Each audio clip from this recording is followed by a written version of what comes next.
सभी सवाल भारत के की फैमिली के सदस्यों का बहुत बहुत स्वागत है। मैं आपका दोस्त श्याम सुंदर हाजिर हूँ आज एक और नई कहानी लेकर। कल रविंद्र कौशिक जी की कहानी आप सभी साथियों ने सुनी और उसका बड़ा अच्छा रिस्पॉन्स दिया। उसके लिए मैं सभी साथियों का बहुत बहुत धन्यवाद करता हूँ।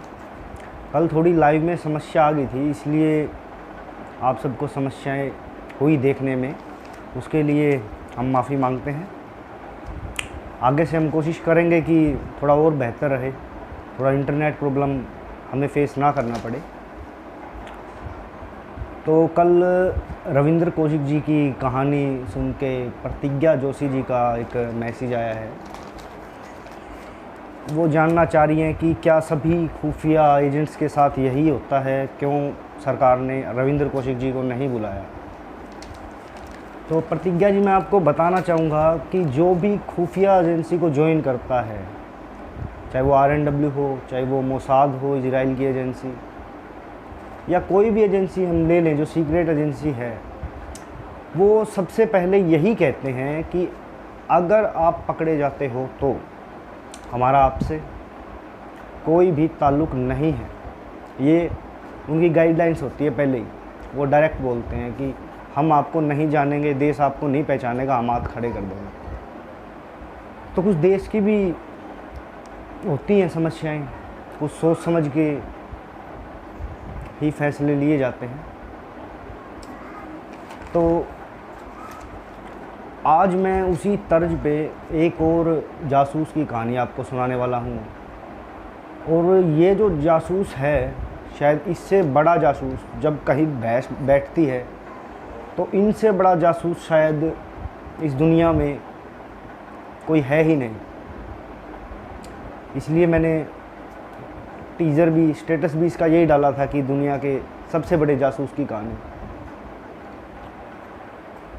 सबसे बड़ा जासूस इसलिए कह रहा हूँ कि बड़ा ही अचंभा होता है कि जब कोई जासूस किसी पराए मुल्क में जाए और उसकी इतनी पहुंच हो कि वो वहाँ का प्रेसिडेंट बनने तक के उसको ऑफ़र आ रहे हों।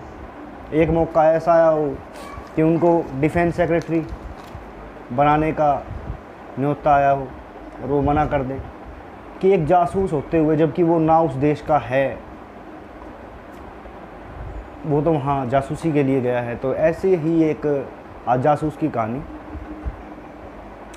जासूस का नाम है एली कोहेन। पिता इनके इजरायली, यहूदी, और माता इनकी सीरिया से इनकी माता, और पिता इनके यहूदी थे। इनका जन्म होता है मिस्र के अंदर, ये मिस्र में ही रहते हैं एली कोहेन के माता पिता, और मिस्र के अंदर ही एली कोहेन का जन्म हुआ था। बट तब तक इजराइल कोई देश बना नहीं था। यहूदियों के ऊपर अत्याचार हो रहे थे, सब कुछ हो रहा था, पर तब तक इजराइल नहीं था। और मिस्र के अंदर ही एली कोहेन पढ़ाई करता है अपनी। अभी 1948 के अंदर इजराइल की घोषणा होती है कि इजराइल एक यहूदियों का एक देश है, अब सब यहूदी यहाँ पे आके रह सकते हैं। तो सभी यहूदी पलायन करते हैं, जिसमें कि इन यहूदियों में से एली कोहेन के माता पिता भी थे। 6 भाई बहन थे ये। बट एली कोहेन नहीं जाता है, वो मिस्र में ही रहता है और वो इलेक्ट्रॉनिक्स की पढ़ाई अपनी कंटिन्यू रखता है वहाँ पे। और उसके कुछ समय बाद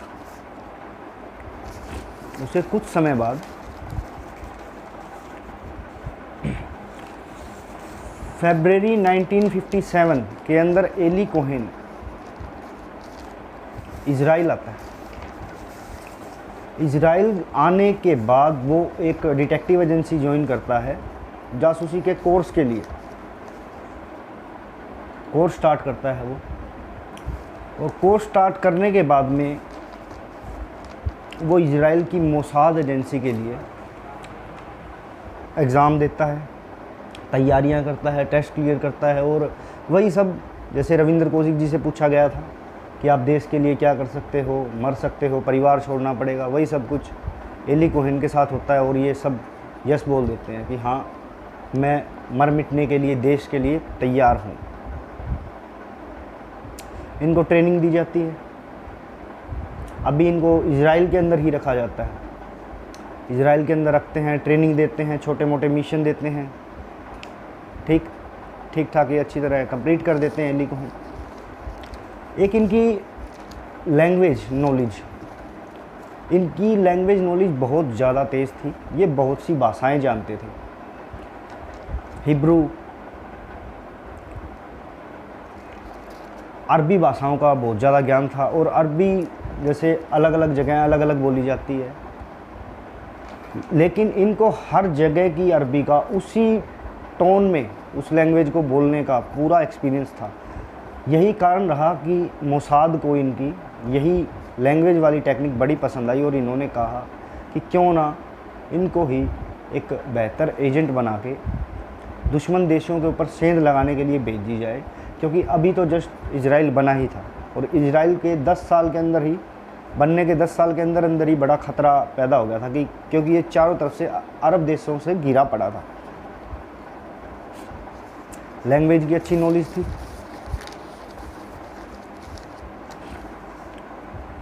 इनको सीरिया से ख़तरा ज़्यादा था इजराइल को, और सीरिया की ही इनकी माता थी एली कोहेन की। तो कोशिश की जाती है कि सीरिया के अंदर ही इनको भेजा जाए, लेकिन सीरिया ऐसे नहीं भेजा गया इनको सबसे पहले एक इंश्योरेंस कलर की ट्रेनिंग दी जाती है, और इनको अर्जेंटीना शिफ्ट कर दिया जाता है। अर्जेंटीना एक अच्छा घर दिलाया जाता है, अच्छा पैसा खर्च करती है मोसाद। इनको एक अमीर आदमी के रूप में अर्जेंटीना शिफ्ट किया जाता है, लेकिन इनका अर्जेंटीना के अंदर एक काम भी ओपन करके दिया जाता है, फर्नीचर का और साथ में कपड़ों का। फर्नीचर और कपड़ों का इनका जो काम है वो वहाँ पे ओपन करके दिया जाता है। पर मेन मकसद इसका, एली कोहेन का मेन मकसद यही था कि किसी तरह अर्जेंटीना के अंदर जो सीरियन एम्बेसी है उसके अंदर सेंध लगाने का इनका मेन काम था। ये इनकी मेन ड्यूटी थी कि किसी तरह सीरियन एम्बेसी के अंदर घुसा जाए और वहाँ पे जान पहचान निकाली जाए। अब ये अपना काम बड़े अच्छे से कर रहे होते हैं। अब भी कुछ समय के अंदर अंदर ही ये अच्छी पकड़ बना लेते हैं, और उधर ही एम्बेसी के अंदर ही एक मिलिट्री अटैच ऑफिसर होते हैं, उनका नाम अमीन अल हफीज़ ये नाम होता है उनका, मिलिट्री अटैच ऑफिसर का। और सीरिया के अंदर भी हालात ठीक नहीं थे। सीरिया के अंदर भी सरकारों को तख्ता पलटने के लिए मिलिट्री अपना जोर मार रही थी कि हटाया जाए। मौजूदा सरकारों से खुश नहीं थी सीरियन मिलिट्री भी। तो इनकी दोस्ती हो जाती है अमीन अल हफीज़ के साथ में, और दोस्ती बड़ी गहरी हो जाती है। वही ये सेंध लगा रहे होते हैं, लेकिन एक दोस्त बन के ही लगाते हैं और बताते हैं कि मैं अर्जेंटीना का रहने वाला हूँ और सीरिया से मेरी मम्मी है, बट मेरा काम यही है और मैं रहता यही हूँ। इस तरह का ये बताते हैं। अब कुछ समय बाद ये जो इनके दोस्त बने थे मिलिट्री ऑफिसर अमीन अल हफीज़, ये सीरिया के प्रेसिडेंट बन जाते हैं। सरकार का तख्ता पलट हो जाता है और ये सीरिया के नए प्रेसिडेंट के रूप में सामने आते हैं। अब मोसाद ट्राई करती है कि ये बताते हैं एली कोहेन कि जो मेरा दोस्त था आज वो मिलिट्री के अंदर, वो अब प्रेसिडेंट हो गया सीरिया का, तो मैं सीरिया के अंदर मेरे को प्लांट किया जाए। तो मोसाद इनको भेजती है फिर सीरिया के अंदर, वही काम सेम कपड़ों का और फर्नीचर का। और फिर अब ये सीरिया के अंदर हो जाते हैं। एक प्रेसिडेंट के साथ दोस्ती होगी तो उधर उनका अच्छा खासा अब एक वर्चस्व बन गया था कि प्रेसिडेंट के जानने वाले हैं। अब ये एक गेम खेलते हैं 1961 के अंदर ये दमिश्क में इनको सेट कर दिया जाता है और एक गेम खेलते हैं। ये दमिश्क में इनका खुद का घर होता है। गेम क्या खेलते हैं कि जितने भी आर्मी के, मिलिट्री के, सीरियन के ऑफिसर्स थे उनको ये पार्टी देते हैं। ये मतलब खुद को इतना अमीर दिखाते हैं, खुला खर्च कर रहे हैं, पूरा पैसा है, तो ये पार्टी देते हैं। अच्छा, जो आ गया पार्टी के अंदर उनसे दोस्ती करके उनसे राज निकालने और सीधा फिर इजराइल को पार्सल कर देने ट्रांसमिशन के थ्रू। अब ये कुछ ऑफिसर ऐसे होते थे जो इनके छलावे में नहीं आते थे, उनके लिए ये हनी ट्रैप करते थे। हनी ट्रैप मीन्स इनकी खुद की 17 गर्लफ्रेंड थी, एली कोहेन की 17 गर्लफ्रेंड थी, उनका ये यूज़ करते थे उन ऑफिसर्स के लिए जो इनकी पार्टी में नहीं आते थे या जो इनको थोड़ा कम तवज्जो देते थे। ये मोसाद का, इजराइल का इनकी गर्लफ्रेंड से कोई लेना देना नहीं था, ये इनका खुद का था कि हनी ट्रैप करते थे, बट राज निकलवा लेते थे किसी न किसी तरह। मैरिड थे नादिया नाम की एक लड़की से, जब ये गए थे खुद की इनकी शादी हो चुकी थी। डिफेंस मिनिस्ट्री में पूरी जानकारी होगी, एक प्रेसिडेंट के साथ सीधी उठ बैठ है, तो वही है, बड़े बड़ी जगह घुसपैठ होगी अब इनकी। ये पूरी वित्त मंत्रालय, नगर निगम तक इन्होंने नहीं छोड़ा, उधर तक की जानकारी भी ये इजराइल को देने लगे। अब 1962 में स्टार्ट हो गया था अरब देशों और इजराइल के बीच लड़ाई झगड़ा, जंग के आसार से हुए थे। अभी एक सबसे भयानक जो थी जगह इजराइल और अरब देश सीरिया के बीच में, वो आ रही थी गोलान हाइट्स। गोलान हाइट्स एक ऐसी जगह थी जहाँ से इजराइल को बड़ी आसानी से निशाना बनाया जा सकता था, लेकिन इजराइल को वो जीतने का बहुत ही ज़्यादा ध्यान रखना पड़ रहा था, क्योंकि वो कभी भी जीती नहीं गई थी गोलान हाइट्स। और उसके ऊपर से अगर वो है, अगर उसके ऊपर से अटैक हो रहे हैं, तो आप ये मान के चलिए कि इजराइल कुछ ही देर तक रुक पाता। बट अब क्या करते हैं ये, अब ना तो ये डिफेंस मिनिस्ट्री में कोई ऑफिसर है, ना ये सेना के कोई ऑफिसर हैं। खतरा था, ये जा तो सकते नहीं थे गोलान हाइट्स के अंदर, क्योंकि वो तो एक सैनिक अड्डा था और इसके ऊपर कब्जा चल रहा था सीरिया का।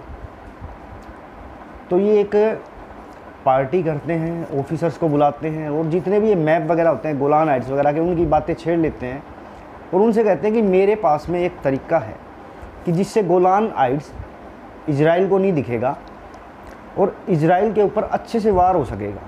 और ना ही इजराइल कितनी ही अच्छी टेक्निक अपना ले, उनको कभी भी ये नहीं दिखा कि सैनिक कहाँ कहाँ पे हैं, क्या क्या सामान रखा हुआ है, क्या क्या हथियार है, क्या क्या चीज़ें हम तैयारी कर रहे हैं।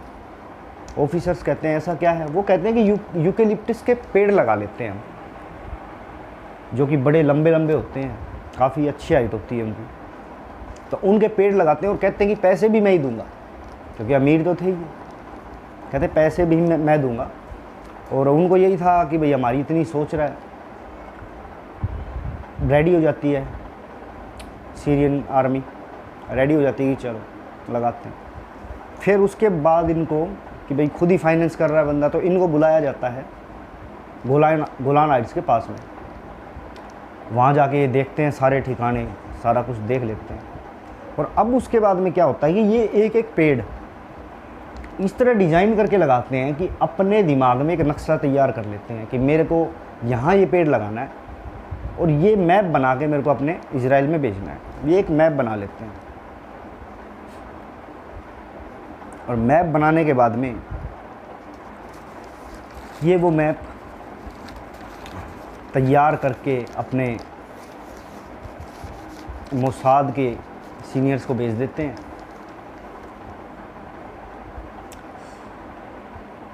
अब एक जंग जब हुई थी, सब ये पेड़ लगाने के बाद में 1967 के अंदर Yemen, Kuwait, Syria, Jordan, Iraq जैसे देश भी अटैक किया था इजराइल के ऊपर। और आप यकीन मानिएगा कि इन पेड़ों की वजह से इराक और ये सब देश, सीरिया, कुवैत, यमन, सब देश 6 दिन के अंदर हार गए थे।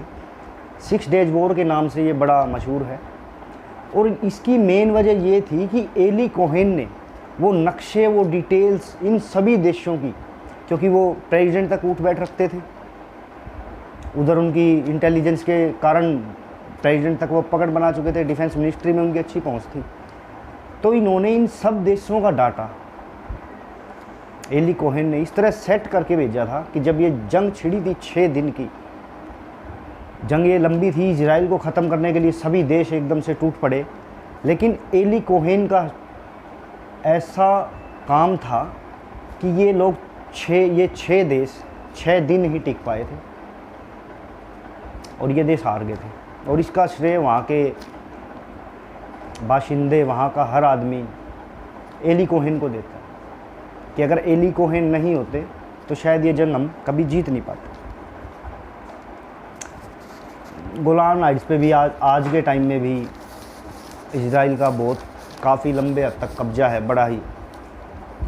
अब इनको डिप्टी डिफेंस मिनिस्टर बनने का ऑफ़र मिलता है जब ये पेड़ लगाते हैं, तो कि आप हमारी इतनी सोच रहे हो, प्रेसिडेंट बोलते हैं कि आप है ना हमारे लिए इतना सोच रहे हो, क्यों ना आप हमारे डिप्टी डिफेंस मिनिस्टर बन जाओ। अच्छा, अब अमीन अल हफीज़ सोचते हैं कि जब मैं नहीं रहूँगा प्रेसिडेंट, तो कहते हैं कि कई मीटिंग्स के अंदर उन्होंने साफ बोला था कि क्यों ना एली कोहेन को हम प्रेसिडेंट बनाएं।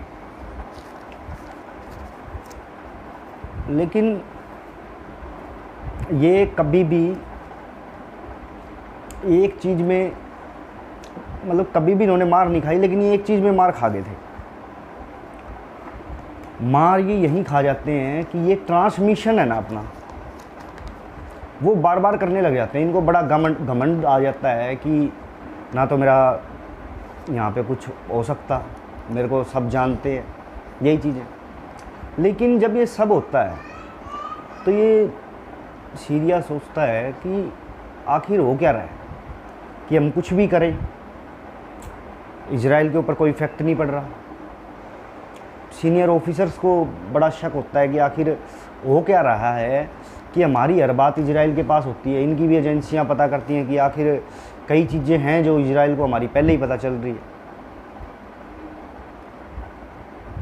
बस ये यहीं से ही एली कोहेन से गलती होती है कि ये बार बार ट्रांसमिशन ज़्यादा करते हैं। और मोसाद ने जब इनकी डेथ हुई थी तब कहा भी था, स्पेशली लिखा था कि एली कोहेन की गलती बस यही थी कि ये बार बार ट्रांसमिशन का यूज़ करते थे। अब सरकारों के, मंत्रियों के बीच में, सीरिया के बीच झगड़े स्टार्ट हो रहे हैं कि हमारी बातें जा कैसे रही है, कैसे इजराइल काबू नहीं आ रहा। तो कहते हैं कि सीरिया ने फिर केजीबी का सहारा लिया था। केजीबी है रूस की एक खुफिया एजेंसी। पहले सोवियत संघ होता था, अब रूस है जो। सीरिया के साथ इसकी अच्छी मित्रता थी, तो केजीबी को ये बुलाते हैं और बड़े खुफिया तरीके से बुलाते हैं, क्योंकि इसमें मतलब शक सेना वालों का खुद मंत्रियों पे, सरकारों पे जा रहा था। वो सोच रहे थे कि कौन है जो बंदा है कि हमारे सब राज बाहर जा रहे हैं, लेकिन हमें पकड़ में नहीं आ रहा वो बंदा, लेकिन है ज़रूर कोई खुफिया जासूस और कोई ऊंचे पद पे बैठा है। तो ये सिर्फ 2-3 ऑफिसर्स के बीच में रहती है सीरिया के, और ये केजीबी वालों को बुला लेते हैं। और केजीबी रूस की जो खुफिया एजेंसी है, जैसे मोसाद है, आते हैं और ये एक डिवाइस तैयार करते हैं, एंटी रेडिएशन डिवाइस होती है, ये रेडिएशन पकड़ती है जो सीरिया से बाहर ट्रांसमिशन भेजे जा रहे हैं। लेकिन एली कोहेन बार बार एक्साइटेड होके कि आज मैंने ये किया, आज मैंने ये किया, बार बार ये कॉल्स करते हैं या अपने सिग्नल्स भेजते हैं। उसके बाद एक दिन बाय चांस केजीबी की पकड़ में ये आते हैं और केजीबी देखती है कि ये एक दमिश्क जो सीरिया की राजधानी है, उस घर से ये सिग्नल आ रहे हैं और ये घर किसी और का नहीं है, ये बल्कि प्रेसिडेंट के दोस्त, सीरिया के बड़े हितैषी एली कोहेन के घर से आ रहे हैं। सॉरी, इनका नाम एली कोहेन उधर नहीं था, उधर कुछ बदल दिया गया था, मैं आपको बताऊंगा। इनका नाम बदल के गया था, जैसे रविंद्र कौशिक जी का बदला था ना, वैसे इनका नाम भी बदल दिया गया था। तो इनको पकड़ा जाता है, पकड़ के वही टॉर्चर होता है, नाखून तक उखाड़ दिए जाते हैं। सब सामान मिल गया था ट्रांसमिशन का, सब सबूत मिल गए थे इनके खिलाफ। तो वही ये सबको शौक लगता है कि ये तो एक बड़ा धोखेबाज इंसान निकला, बड़ा इतना भयंकर एजेंट जो प्रेसिडेंट तक मार कर गया, हमारे सारे राज दे गया। और इसी वजह से कि मतलब बड़े बड़े देश, 5-6 देश, मतलब उनकी सभी ज़रूरी जानकारियाँ ये दे गया। और जिस वजह से इजराइल को कोई डर नहीं था, क्योंकि उनके पास उनके इरादे पहले ही होते थे।